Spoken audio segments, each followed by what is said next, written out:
আজও ঢাকার দুটি হজ ফ্লাইট বাতিল, পরস্পরের উপর দায় চাপাচ্ছে বিমান ও এজেন্সিগুলো। অতিরিক্ত 14টি ফ্লাইটের অনুমোদন দিয়েছে সৌদি কর্তৃপক্ষ। কোরবানির ঈদ সামনে রেখে আগামী 10 দিনের মধ্যে সব মহাসড়ক সংস্কারের নির্দেশ সড়কমন্ত্রীর।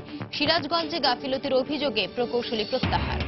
সিন্ডিকেট ব্যবসায়ীদের কারসাজিতে অস্থির দেশে লবণের বাজার, দাম বেড়েছে দ্বিগুণ। কোরবানির ঈদে চামড়ার প্রক্রিয়াজাতকরণে সংকটের আশঙ্কা। অপমৃত্যুর মামলা হওয়ায় নায়ক সালমান শাহর মৃত্যুতে জিজ্ঞাসাবাদ করা হয়নি কোনো আসামিকে। আসামি রুবিকে ফিরিয়ে আনতে প্রয়োজনে ইন্টারপোলের সহযোগিতা নেবে পিবিআই। এবং পাহাড়িদের থেকেও পিছিয়ে সমতলের আদিবাসীরা, হারাতে বসেছে নিজস্ব ভাষা ও সংস্কৃতি। আন্তর্জাতিক আদিবাসী দিবসে দেশ জুড়ে নানা আয়োজন।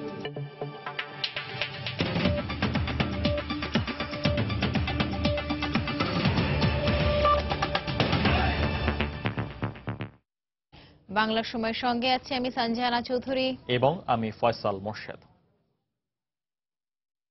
ভিসা জটিলতার কারণে যাত্রী না থাকায় আজও দুটি ফ্লাইট বাতিল করেছে বাংলাদেশ বিমান কর্তৃপক্ষ।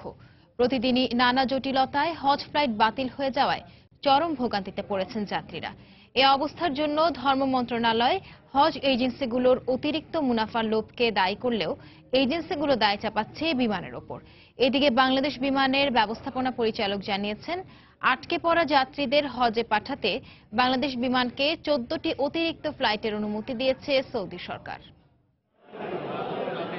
হজ ফ্লাইট শুরুর 2 দিন পর থেকে প্রতিদিনই একের পর এক হজ ফ্লাইট বাতিল হয় চরম ভোগান্তি পোহাচ্ছেন যাত্রীরা। এজন্য ধর্ম মন্ত্রণালয় সহ সংশ্লিষ্ট সংস্থাগুলো একে অপরের উপর দোষ চাপাচ্ছেন। তবে পরিস্থিতি যত জটিলই হোক, শেষ পর্যন্ত সবাই হজে যাবে কর্তৃপক্ষের এমন আশ্বাসেও যেন স্বস্তি নেই ভুক্তভোগীদের। প্রথম বলছে 3 তারিখ, তারপর বলছে 11 তারিখ, তারপর বলছে না 10 তারিখ আসতে। তারপর তো আমরা এখন আসছি, এখন বলতেছে আমাদের কোনো আমরা এখন কোথায় কি করবো, এখন কোনো কথাই বলতেছে না। আমাদেরকে ডকুমেন্ট যে আছে ভিসা, পাসপোর্ট আর টিকিট আমাদেরকে কিছু দেয়নি। আমরা 22 জন মোট এসেছি। আমাদেরকে ওনারা বললেন যে আপনাদের ফ্লাইট অনিবার্য কারণে বাতিল হয়ে গেছে এবং আজকে আপনারা যেতে পারবেন না, আগামী কালকে আপনারা 2:30টার সময় আপনারা যেতে পারবেন। আমরা আশা করছি আমাদের যে 17 তারিখ পর্যন্ত, 17 তারিখে আমাদের শেষ পাসপোর্ট সাবমিট করার যে ডেট আছে সৌদি এমবেসিতে, এই সময়ের মধ্যে ইনশাল্লাহ আমরা 1,27,198 জন সম্মানিত হজযাত্রীর ভিসার কাজগুলো আমরা সম্পন্ন করতে পারবো। এ ব্যাপারে হাব দায় চাপাচ্ছেন বিমানের উপর। হাব মহাপরিচালক বলেন, ভিসা পাওয়া যাত্রীদের অগ্রিম তথ্য নিলে বাংলাদেশ বিমান এ ধরনের সংকটে পড়তো না। অন্যদিকে বাংলাদেশ বিমানের ব্যবস্থাপনা পরিচালক বললেন, ফ্লাইট পরিচালনার শিডিউল 14 মার্চের আগে তৈরি করে সৌদি সরকারের কাছে জমা দেওয়ার বাধ্যবাধকতা ছিল। বাড়ি ভাড়া যে সময়গুলিতে থাকে এই তারিখগুলি কিন্তু 6 মাস আগে থেকে জানা যায় এবং ওনারা ওই সময়গুলিকে সামনে রেখে যদি অধিক স্লট নিতেন এবং যে সময়গুলি লিন পিরিয়ড সেই সময়গুলিতে কম স্লট নিতেন তাহলে কিন্তু এটা হইতো না। হজ ফ্লাইট পরিচালনার ব্যাপারে general authority of civil aviation, আমরা যেটাকে কাকা বলছি, কাকার একটা ক্লিয়ার ইনস্ট্রাকশন আছে যে হজ ফ্লাইটের শিডিউলটা কিভাবে তৈরি করতে হবে। এবছরের ইনস্ট্রাকশন অনুযায়ী আমাদেরকে বলা ছিল যে 14 মার্চ 2017-এর মধ্যে হজ ফ্লাইটের শিডিউল তাদের কাছে সাবমিট করতে হবে। ওনাদের যে নিয়ম কানুন সেটার বিবেচনায় ওনারা পরিবর্তিত ডেটে পরিবর্তিত সময়ে আমাদেরকে এই 14টা স্লটের অ্যাপ্রুভাল একটা দিয়েছেন। ধর্ম মন্ত্রণালয় ভিসা সংক্রান্ত সকল কার্যক্রম শেষ করতে 10 আগস্ট পর্যন্ত সময় বেঁধে দিয়েছে হজ এজেন্সিগুলোকে। মৌসুম ইসলাম, সময় সংবাদ, ঢাকা। কোরবানির ঈদকে সামনে রেখে আগামী 10 দিনের মধ্যে দেশের সব মহাসড়ক যান চলাচলের উপযোগী করার নির্দেশ দিয়েছেন সড়ক পরিবহন ও সেতুমন্ত্রী ওবায়দুল কাদের। দুপুরে ঢাকা টাঙ্গাইল মহাসড়কের 4 লেনের কাজ পরিদর্শনকালে তিনি এই নির্দেশ দেন। এ সময় তিনি গাফিলতি পেলে কঠোর ব্যবস্থা নেওয়া হবে বলে হুঁশিয়ারিও দেন। এই সিদ্ধান্ত জানিয়ে দিচ্ছি যে আগামী 7 থেকে 10 দিনের মধ্যে আমাদের রোডস এন্ড হাইওয়েজে যত রাস্তা আছে, খারাপ অবস্থা আছে, ক্ষতিগ্রস্ত অবস্থা আছে, সব রাস্তাকে 7 থেকে 10 দিনের মধ্যে সচল করতে হবে, পাসেবল করতে হবে, ইউজেবল করতে হবে। অন্যথায় আমরা সংশ্লিষ্টদের বিরুদ্ধে শাস্তিমূলক ব্যবস্থা নিতে বাধ্য হব। এদিকে মহাসড়কে সংস্কার কাজে গাফিলতি, অনিয়ম ও দুর্নীতির অভিযোগে সিরাজগঞ্জে সড়ক ও জনপথ বিভাগের নির্বাহী প্রকৌশলী আবু হেনা মুস্তাফা কামালকে প্রত্যাহারের নির্দেশ দিয়েছেন সড়ক পরিবহন ও সেতুমন্ত্রী ওবায়দুল কাদের। দুপুরে হাটিকুমরুল এলাকায় সরেজমিনে মহাসড়কের বেহাল দশা পরিদর্শন করে তিনি এই নির্দেশ দেন।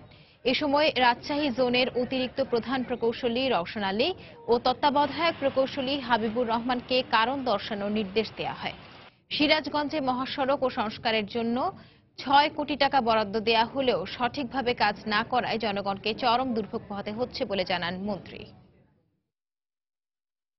বড় ধরনের সংকট না থাকা সত্ত্বেও শুধুমাত্র সিন্ডিকেট ব্যবসায়ীদের কারসাজির মুখে অস্থির হয়ে উঠেছে দেশের লবণের বাজার। চলতি বছরের প্রথম ৫ মাসে ৭৪ কেজির প্রতি বস্তা লবণের দাম বেড়েছে প্রায় ৬০০ টাকা, যা প্রকৃত দামের দ্বিগুণ। আর দাম বাড়ানোর অজুহাত হিসেবে দাঁড় করিয়েছে ঘূর্ণিঝড় মোরা ও অতিবৃষ্টির মতো প্রাকৃতিক দুর্যোগকে। লবণের দাম বাড়ানোর লাগাম টানা না হলে আসন্ন কোরবানির ঈদে চামড়া প্রক্রিয়াজাতকরণে সংকট সৃষ্টির আশঙ্কা করছেন চামড়া ব্যবসায়ীরা। বিস্তারিত জানাচ্ছেন কমল দে। চলতি বছরের জানুয়ারি ফেব্রুয়ারি মাসে ৭৪ কেজির প্রতি বস্তা লবণ বিক্রি হয় ৭০০ থেকে ৭৫০ টাকায়।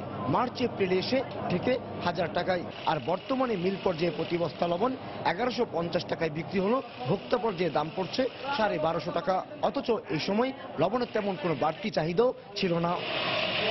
অভিযোগ রয়েছে আসন্ন কোরবানির ঈদকে লক্ষ্য রেখে গুদামজাতের মাধ্যমে কৃত্রিম সংকট সৃষ্টি করে পর্যায়ক্রমে লবণের দাম বাড়ানো হয়েছে।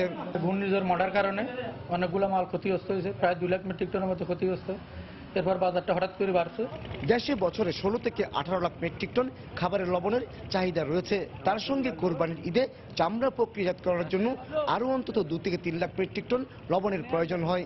এর মাঝে কক্সবাজার, টেকনাফ, উখিয়া, চকরিয়া, পেকুয়া, মহেশখালী, কুতুবদিয়া সহ চট্টগ্রামের কিছু কিছু এলাকায় সমুদ্রের পানি থেকে ১৫ লাখ মেট্রিক টন লবণ উৎপাদন করা হয়। কিন্তু চলতি বছর ঘূর্ণিঝড় মোরা ও লাগাতার বৃষ্টির কারণে প্রায় ২ লাখ মেট্রিক টন লবণ মাঠে নষ্ট হয়েছে বলে দাবি ব্যবসায়ীদের। ঘূর্ণিঝড়ের সময় লবণ উপরে যা মাল লবণ ছিল সেই লবণগুলো পানির ভাসিয়ে নিয়ে গেছে।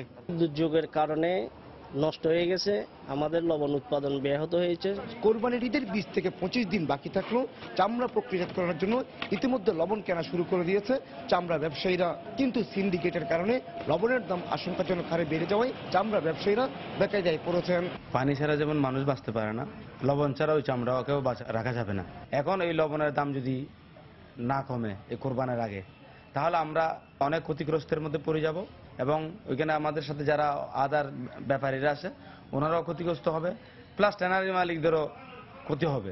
সংকট মোকাবেলার পাশাপাশি দাম স্থিতিশীল রাখার জন্য গত জুলাই মাসে প্রতিবেশী দেশ ভারত থেকে ৫ লাখ মেট্রিক টন লবণ আমদানির সিদ্ধান্ত নেয় সরকার। লবণ আমদানির জন্য ৪০ দিন নির্ধারণ করে দেওয়া হলো। আমদানিকৃত লবণের কোনো চালান এখনো দেশে এসে পৌঁছায়নি। কমল দে, সময় সংবাদ, চট্টগ্রাম। বাংলার সময়ে আরো থাকছে। নারায়ণগঞ্জে শিশু রমজানকে অপহরণের পর হত্যার দায়ে ৩ জনের যাবজ্জীবন কারাদণ্ডাদেশ।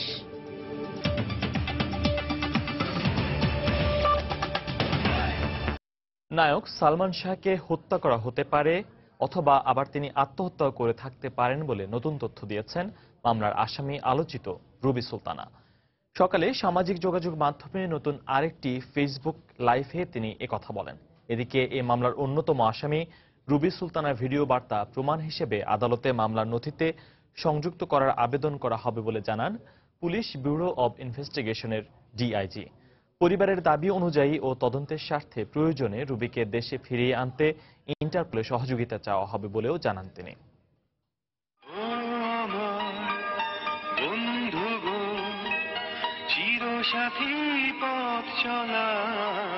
35 মিলিমিটার রঙিন সিনেমার প্রয়াত নায়ক সালমান শাহর মৃত্যু নিয়ে কয়েকদিন ধরেই সরগরম দেশের সামাজিক যোগাযোগ মাধ্যম থেকে মূলধারার গণমাধ্যম।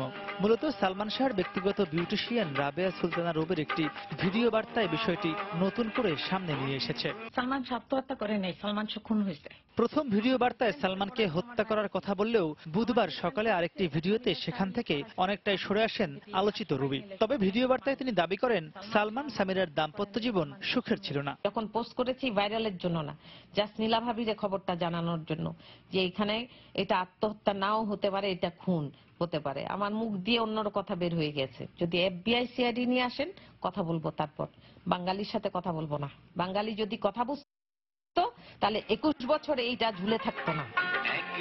সালমান শাহর মা নীলা চৌধুরীর দাবি, সালমানের মৃত্যুর পরপরই তার ঘরে যেসব আলামত পাওয়া গেছে তাতেই প্রমাণ হয় সালমান শাহকে হত্যা করা হয়েছে। পাশাপাশি চলচ্চিত্রের সঙ্গে সংশ্লিষ্টরা বলছেন সালমানের জীবনে তখন এমন কিছুই ঘটেনি যাতে তাকে আত্মহত্যা করতে হবে।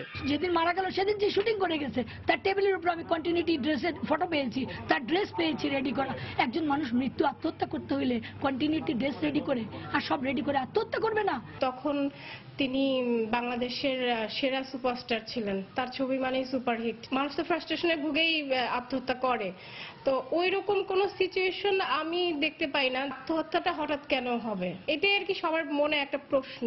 পরিবারের দাবি অনুযায়ী রুবিকে যুক্তরাষ্ট্র থেকে দেশে ফিরিয়ে আনার ব্যবস্থা নেওয়া হবে বলে জানিয়েছে PBI। পাশাপাশি তার ভিডিও বার্তাটিও তদন্তের স্বার্থে মামলার নথিতে সংযুক্ত করার ব্যবস্থা নেওয়া হবে বলে জানায় পুলিশ ব্যুরো অব ইনভেস্টিগেশন। রুবির সাথে আমাদের যোগাযোগের প্রক্রিয়া শুরু হয়েছে। তিনি যে ভিডিওটি আপলোড করেছেন, তো এটি আমরা আজকে বা কালকের মধ্যে আমরা আয়োগকে বলে দিয়েছি যে আদালতের সাথে কথা বলে প্রার্থনা করব যে এই ভিডিওটি যাতে ডকেটে সংযুক্ত হয়। সে কিভাবে আসতে চায়, সে তো ভলান্টারিলি বলছে। যদি সেই রুবি হয়ে থাকে, সেটা ইন্টারপোল হোক বা আমাদের পুলিশ হেডকোয়ার্টার হোক বা মন্ত্রণালয় হোক, এটি আমরা বের করা যাবে। এছাড়া মামলার মূল অভিযুক্ত সামিরা ও ওই সময়ে বাসার গৃহকর্মী সহ সবাইকে দেশে এনে জিজ্ঞাসাবাদেরও উদ্যোগ নেওয়া হচ্ছে বলে জানান তিনি। মাহমুদ রাকিব, সময় সংবাদ, ঢাকা। পাহাড়িদের থেকেও পিছিয়ে দেশের সমতলে ছড়িয়ে ছিটিয়ে থাকা আদিবাসীরা নিজেদের মৌলিক অধিকার নিশ্চিত করতে এখনো প্রতিনিয়তই সংগ্রাম করতে হচ্ছে এসব ক্ষুদ্র নৃগোষ্ঠীকে। নির্দিষ্ট মন্ত্রণালয় না থাকায় বঞ্চিত সরকারি সব ধরনের সুযোগ সুবিধা থেকেও। আইনের সঠিক বাস্তবায়ন সহ সরকারি হস্তক্ষেপের বিকল্প নেই বলে মনে করেন বিশেষজ্ঞরা। টাঙ্গাইল প্রতিনিধি কাদের তালুকদারকে সঙ্গে নিয়ে সাইফুল ইসলামের ক্যামেরায় রাশেদ লিমনের রিপোর্ট।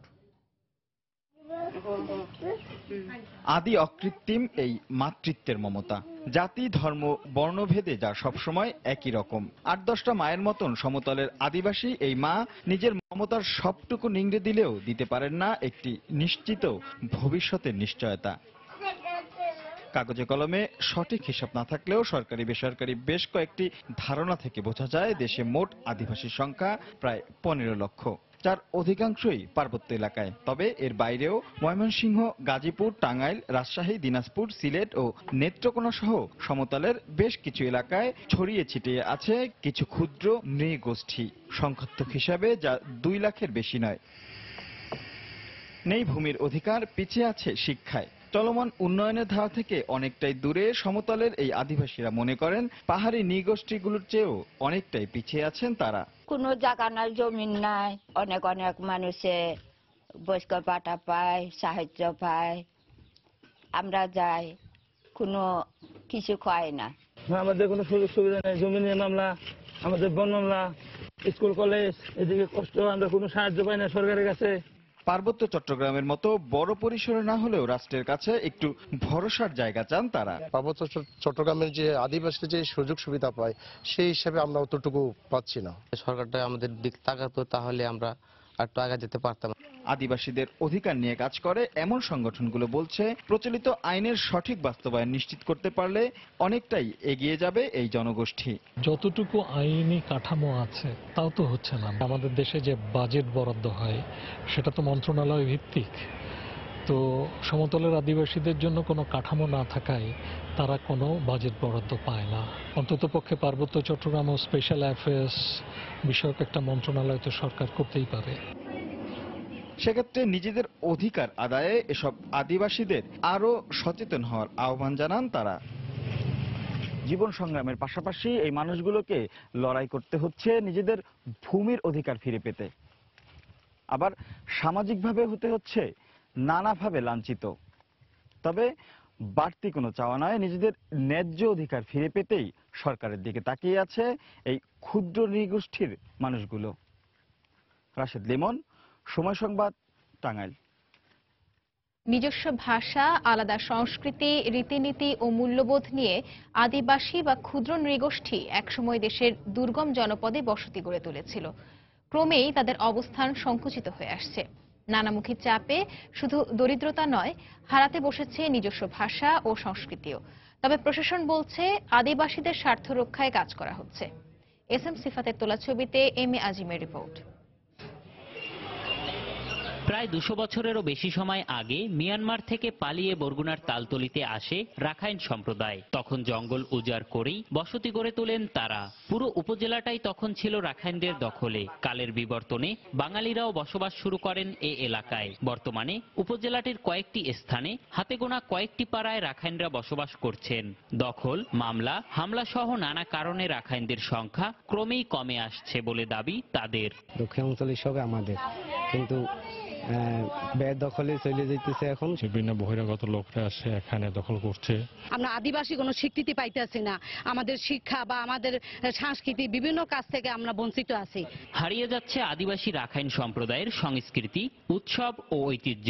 বর্ষবরণের সময় জলকেলি সহ নিজস্ব গান ও নৃত্য এখন আর চোখে পড়ে না। প্যাগোডাগুলো থেকে চুরি হয়ে গেছে মিয়ানমার থেকে আনা ঐতিহ্যবাহী মূল্যবান পাথরের মূর্তি।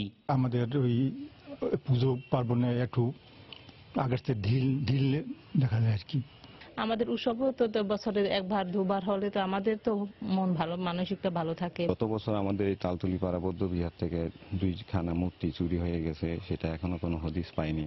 অবশ্য জেলা প্রশাসনের শীর্ষ কর্মকর্তার দাবি, আদিবাসী রাখাইন সম্প্রদায়ের আবাসন ও জীবনমান উন্নয়নে কাজ করছেন তারা। জীবনমান উন্নয়ন, কৃষ্টি সংস্কৃতি রক্ষা এবং একই সঙ্গে তাদের আবাসন সংকট নিরাকরণের জন্য নতুন প্রকল্প আসছে প্রধানমন্ত্রী কার্যালয় থেকে। আমরা আশা করি যে প্রকৃতি যারা রাখাইন সম্প্রদায় তারা যেন এই সুযোগটা পায়, এটা আমরা নিশ্চিত করি। আদিবাসী ফোরামের তথ্য মতে দেশে মোট আদিবাসী গোষ্ঠী রয়েছে 45টি। দক্ষিণের জেলা বরগুনা, পটুয়াখালী ও পিরোজপুর জেলায় মোট রাখাইন পাড়া রয়েছে 47টি। এর মধ্যে বরগুনা জেলায় 13টি পাড়ায় প্রায় 500 রাখাইন পরিবার রয়েছে। এম এ আজিম, সময় সংবাদ, বরগুনা। দর্শক, বিশ্ব আদিবাসী দিবসের আরো খবর থাকছে সংবাদের শেষাংশে। বাংলার সময় আরো থাকছে। বগুড়ায় শতাধিক ডেইরি ফার্ম গড়ে উঠলেও নেই পর্যাপ্ত বিক্রয় কেন্দ্র, লোকসানে ব্যবসায়ীরা।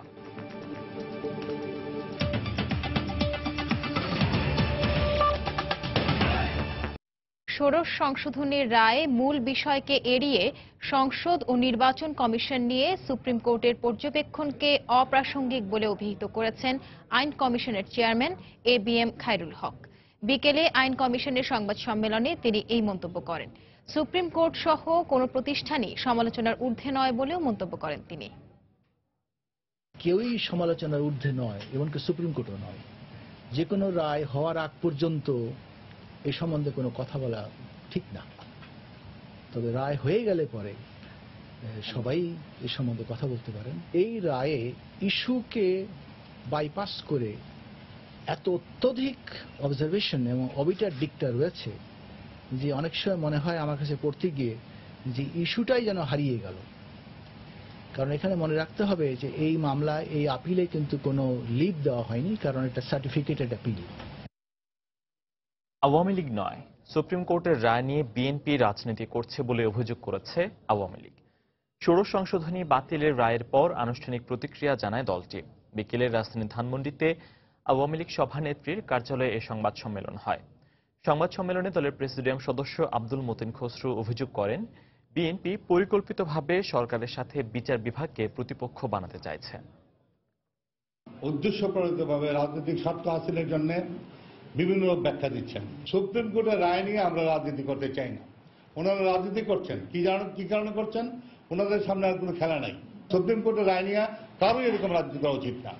বিচার বিভাগকে দল মত আপনার বিভেদের ঊর্ধ্বে রাখা উচিত। বিচার বিভাগ নিয়ে দেশের সর্বোচ্চ আদালত, last resort of the people, জনগণের শেষ আশ্রয়স্থল, সেটা নিয়ে রাজনীতি ভেদাভেদ আমার মনে হয় করা উচিত না। নারায়ণগঞ্জে শিশু রমজানকে অপহরণের পর হত্যা মামলায় 3 জনকে যাবজ্জীবন কারাদণ্ডাদেশ দিয়েছেন আদালত। একই সঙ্গে লাশ গুমের দায়ে প্রত্যেককে 7 বছরের কারাদণ্ড দেয়া হয়েছে। দুপুরে অতিরিক্ত জেলা ও দায়রা জজ আদালতের বিচারক মিয়াজি শহীদুল আলম এই আদেশ দেন।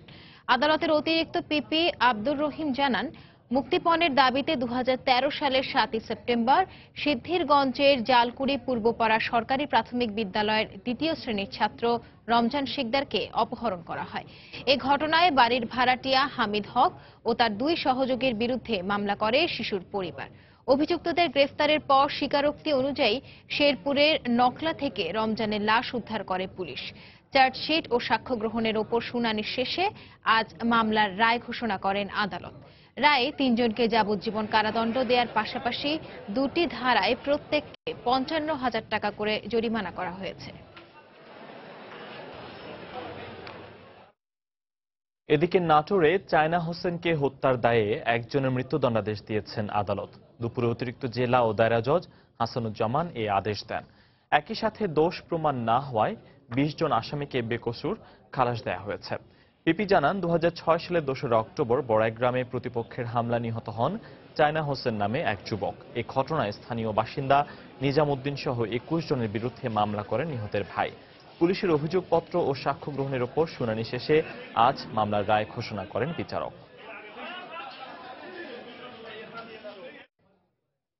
নাটোরে অস্ত্র ও বিস্ফোরক উদ্ধারের ঘটনায় গ্রেফতার জেএমবি সদস্য শহীদুলের 3 দিনের রিমান্ড দিয়েছেন আদালত।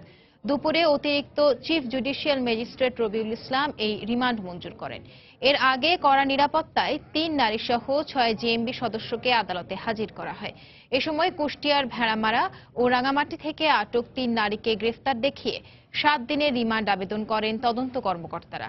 আবেদন গ্রহণ করে আগামীকাল রিমান্ড শুনানির দিন ধার্য করেন বিচারক। পরে গ্রেফতার শহীদুল সহ অপর 3 জনের 7 দিনের রিমান্ড আবেদন করা হয়। শুনানির শেষে একজনের 3 দিন রিমান্ড মঞ্জুর করে অপর 2 জনকে কারাগারে পাঠানোর নির্দেশ দেন আদালত। গত 14 জানুয়ারি অস্ত্র ও বিস্ফোরক সহ শহীদুল সহ 3 জনকে গ্রেফতার করে পুলিশ। সিরিজ বোমা হামলার মামলায় খাগড়াছড়িতে জেএমবির 16 সদস্যের বিরুদ্ধে সাক্ষ্য গ্রহণের পরবর্তী তারিখ আগামী 10 সেপ্টেম্বর নির্ধারণ করেছেন আদালত। দুপুরে জেলা ও দায়রা জজ রত্নেশ্বর ভট্টাচার্য এ আদেশ দেন। এর আগে কড়া নিরাপত্তার মধ্য দিয়ে জঙ্গি সংগঠন জেএমবির 13 সদস্যকে আদালতে হাজির করে পুলিশ। এছাড়া জামিনে থাকা অপর 3 আসামিও আদালতে হাজির হয়। তবে সাক্ষীরা উপস্থিত না হওয়ায় মামলার সাক্ষ্য গ্রহণ আগামী 9 সেপ্টেম্বর পর্যন্ত মুলতবি করেন বিচারক। 2005 সালে খাগড়াছড়ি সহ দেশের বিভিন্ন স্থানে সিরিজ বোমা হামলা চালানো হয়। এই ঘটনায় 18 জেএমবি সদস্যের বিরুদ্ধে মামলা করে সদর থানা পুলিশ। রংপুরে কলেজ ছাত্রীকে ধর্ষণের পর ভিডিও প্রকাশের ঘটনায় প্রধান অভিযুক্ত নূর মোহাম্মদকে গ্রেফতার করেছে পিবিআই। গতকাল রাতে লালবাগ কলেজ পাড়া থেকে তাকে গ্রেফতার করা হয়। দুপুরে পিবিআই কার্যালয়ে সংবাদ সম্মেলন করে বিষয়টি নিশ্চিত করা হয়।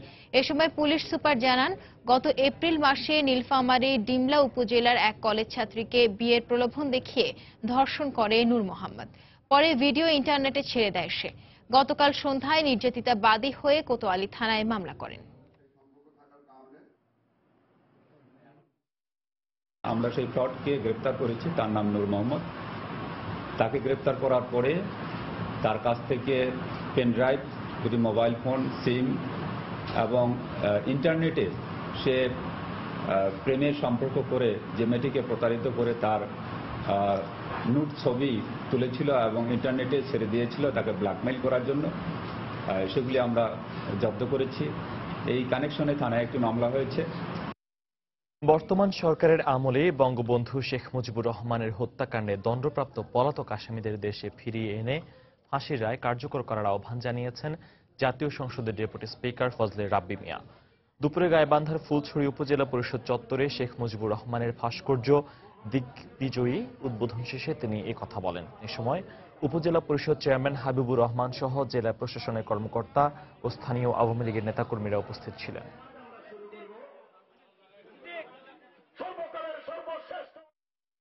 বর্তমান সরকার উদ্যোগ নিয়েছেন ইন্টারপোলের মাধ্যমে সেই খুনিদেরকে দেশে ফেরত নিয়ে এসে সেই ফাঁসির রায়কে কার্যকর করার জন্য।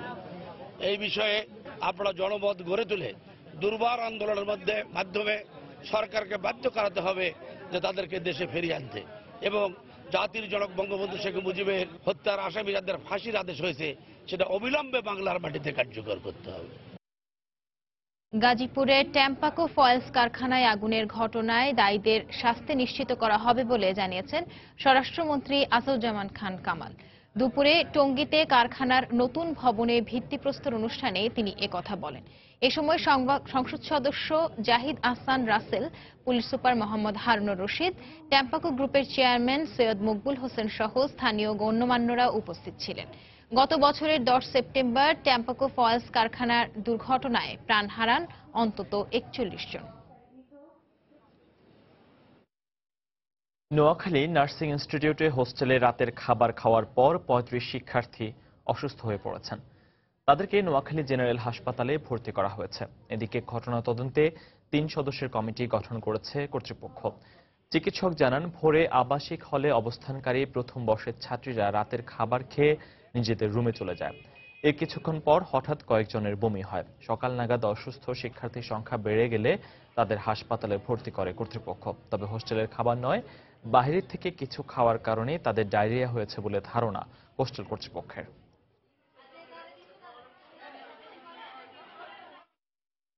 সবজি দিয়ে ভাত, আলু, মিষ্টি কুমড়া সবকিছু একসাথে ছিল, কয়েকটা সবজি। এখন আমরা ভাবছি রাতে খাবারের জন্য মনে কোনো সমস্যা হচ্ছে।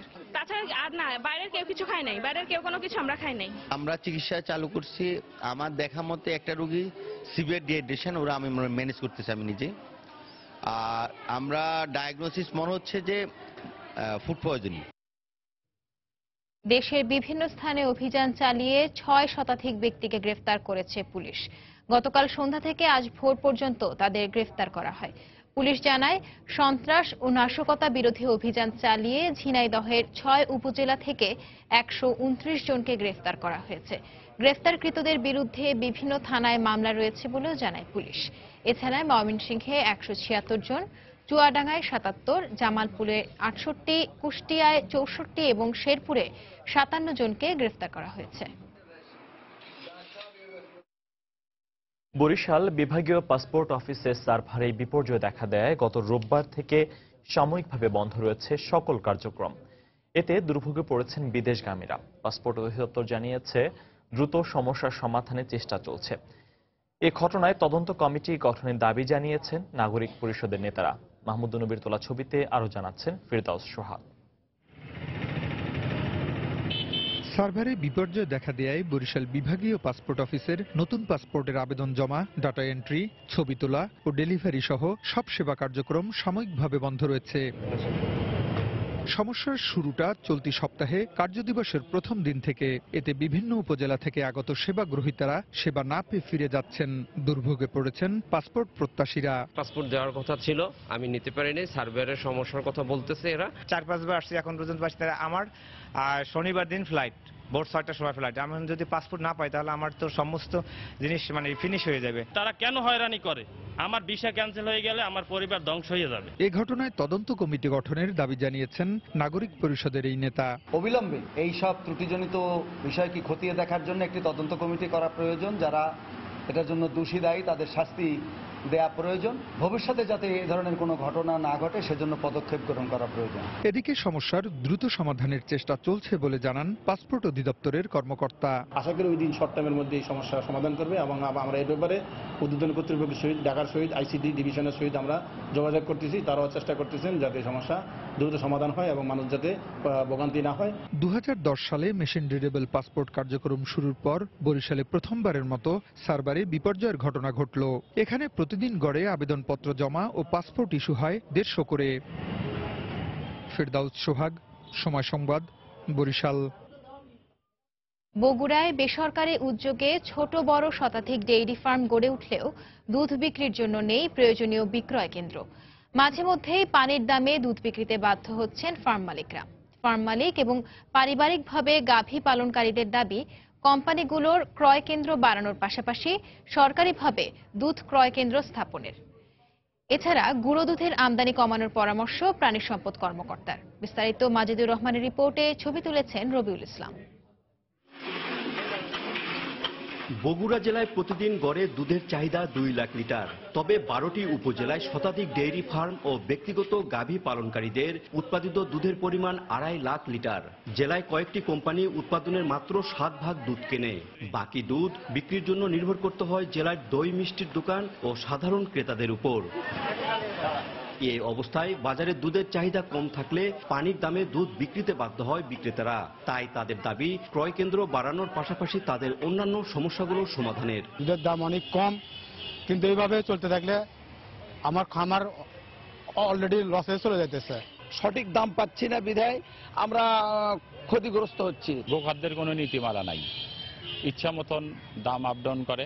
বেসরকারি ক্রয় কেন্দ্রগুলোর দাবি তারা ন্যায্য মূল্যেই দুধ কিনছেন, তবে তাদের নির্দিষ্ট পরিমাণ কেনার সীমাবদ্ধতা রয়েছে। এখানে ক্যাপাসিটি এখন বাড়ানো হয়েছে 3000 লিটার। তো আমার মনে হয় যে এখন যে অবস্থা আরো কিছু বাড়াইলে ভালো হয়।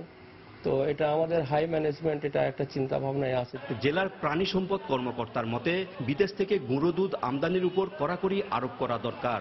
গুঁড়া দুধ আমদানিটা বন্ধ করতে পারতাম, অবশ্যই আমাদের খামারিরা লাভবান হবে, এটা নিশ্চিত। রোগ প্রতিরোধের জন্য যে প্রতিষেধক টিকা দান আমরা এগুলো করে যাচ্ছি।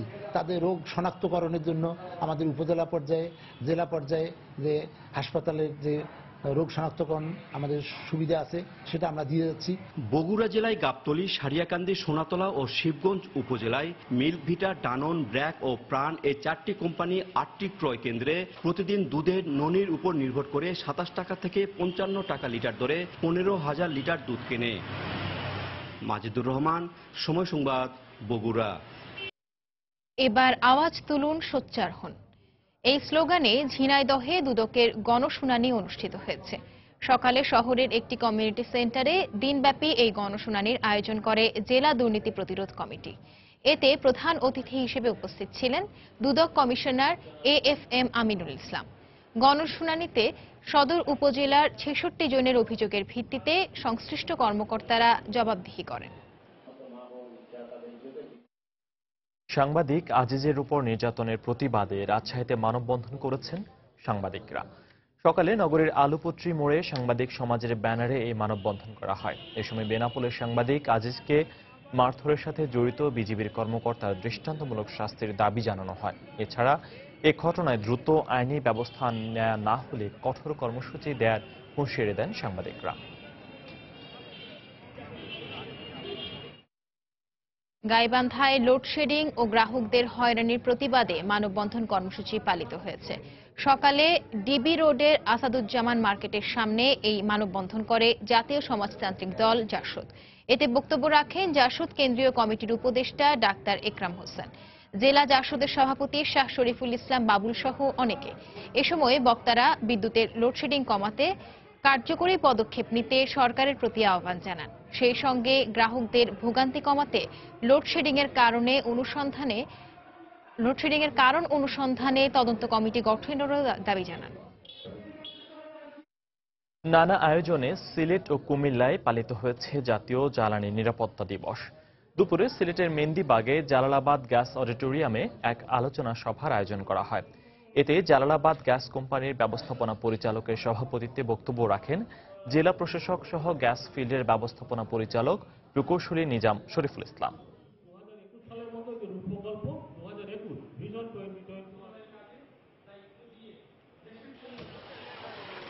এদিকে দিবসটি উপলক্ষে সকালে কুমিল্লা শিল্পকলা একাডেমি প্রাঙ্গণ থেকে র্যালি বের করে বাখরাবাদ গ্যাস ডিস্ট্রিবিউশন কোম্পানি। এতে জেলা প্রশাসক মোহাম্মদ জাহাঙ্গীর আলম ও কোম্পানির মহাব্যবস্থাপক প্রকৌশলী মোহাম্মদ রেজাউল ইসলাম খানের নেতৃত্বে বিভিন্ন পর্যায়ের নেতাকর্মীরা অংশ নেন।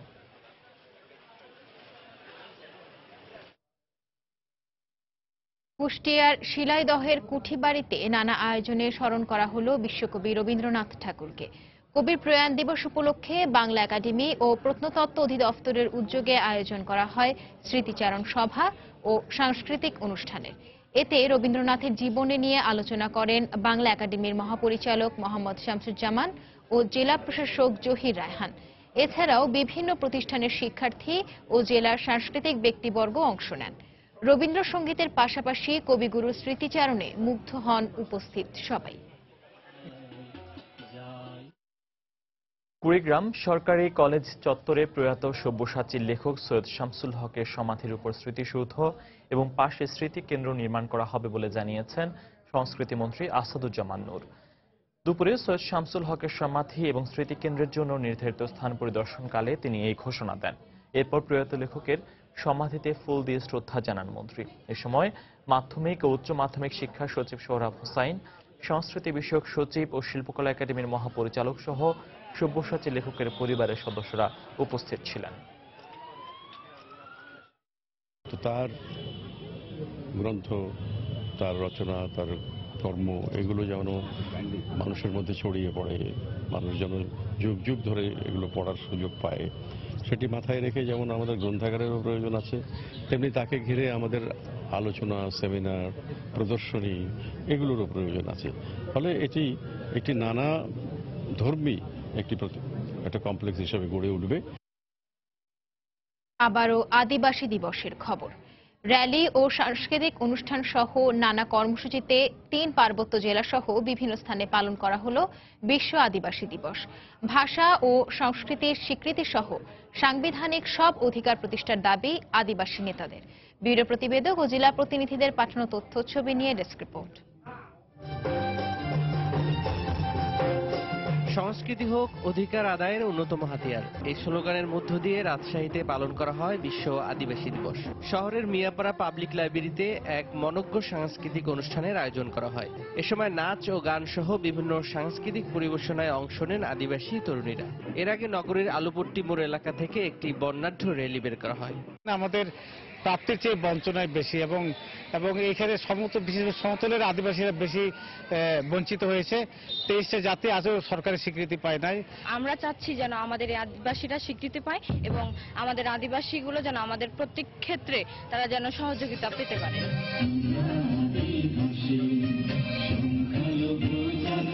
নিজেদের ভাষায় নেচে গেয়ে বিশ্ব আদিবাসী দিবস পালন করেন রাঙামাটির আদিবাসী জনগোষ্ঠীর লোকজন। সদর পৌরসভা প্রাঙ্গণে এই অনুষ্ঠানের আয়োজন করা হয়। এর আগে স্থানীয় সংসদ সদস্য উষাদন তালুকদারের নেতৃত্বে একটি বর্ণাঢ্য র্যালি বের করা হয়। চাকমা, মারমা, বন, পাঙ্কুয়া, এখানে বিভিন্ন সম্প্রদায়ের মানুষ আছে। তারপরেও আমরা বাঙালি না, আমরা হচ্ছে আদিবাসী। আমরা ক্ষুদ্র নৃগোষ্ঠী হিসেবে থাকতে চাই না। আমার দাবি আমরা একজন মানুষ হিসেবে বাঁচতে চাই। সিলেটের শাহজালাল বিজ্ঞান ও প্রযুক্তি বিশ্ববিদ্যালয়ে একটি র্যালি বের করা হয়। এতে বিশ্ববিদ্যালয়ের শিক্ষক ও শিক্ষার্থীরা অংশ নেন। এছাড়া জামালপুর, খাগড়াছড়ি ও মৌলভীবাজারে বিভিন্ন সামাজিক, সাংস্কৃতিক ও স্বেচ্ছাসেবী সংগঠন নানা আয়োজনে দিবসটি পালন করে। তৌফিক মাহমুদ, সময় সংবাদ। বাংলা সময়ের শীর্ষ সংবাদ জানিয়ে দিচ্ছি আরেকবার। আজও ঢাকার 2টি হজ ফ্লাইট বাতিল, পরস্পরের ওপর দায় চাপাচ্ছে বিমান ও এজেন্সিগুলো। অতিরিক্ত 14টি ফ্লাইটের অনুমোদন দিয়েছে সৌদি কর্তৃপক্ষ। আওয়ামী লীগ নয়, সুপ্রিম কোর্টের রায় নিয়ে রাজনীতি করছে বিএনপি। ষোড়শ সংশোধনী রায় নিয়ে আনুষ্ঠানিক প্রতিক্রিয়া আওয়ামী লীগের। সিন্ডিকেট ব্যবসায়ীদের কারসাজিতে অস্থির দেশের লবণের বাজার। দাম বেড়েছে দ্বিগুণ। কোরবানির ঈদে চামড়া প্রক্রিয়াজাতকরণে সংকটের আশঙ্কা। অপমৃত্যুর মামলা হওয়ায় নায়ক সালমান শাহর মৃত্যুতে জিজ্ঞাসাবাদ করা হয়নি কোনো আসামিকে। আসামি রুবিকে ফিরিয়ে আনতে প্রয়োজনে ইন্টারপোলের সহযোগিতা নেবে পিবিআই। এবং পাহাড়িদের থেকেও পিছিয়ে সমতলের আদিবাসীরা, হারাতে বসেছে নিজস্ব ভাষা ও সংস্কৃতি। আন্তর্জাতিক আদিবাসী দিবসে দেশজুড়ে নানা আয়োজন। এই ছিল বাংলা সময়। যে কোনো খবর পেতে ভিজিট করুন সময়নিউজ.tv। এছাড়া এই মাত্র পাওয়া খবর আপনার মোবাইলে পেতে SMS করুন *BN লিখে পাঠিয়ে দিন 16242 নম্বরে। আর সঙ্গেই থাকুন সময়।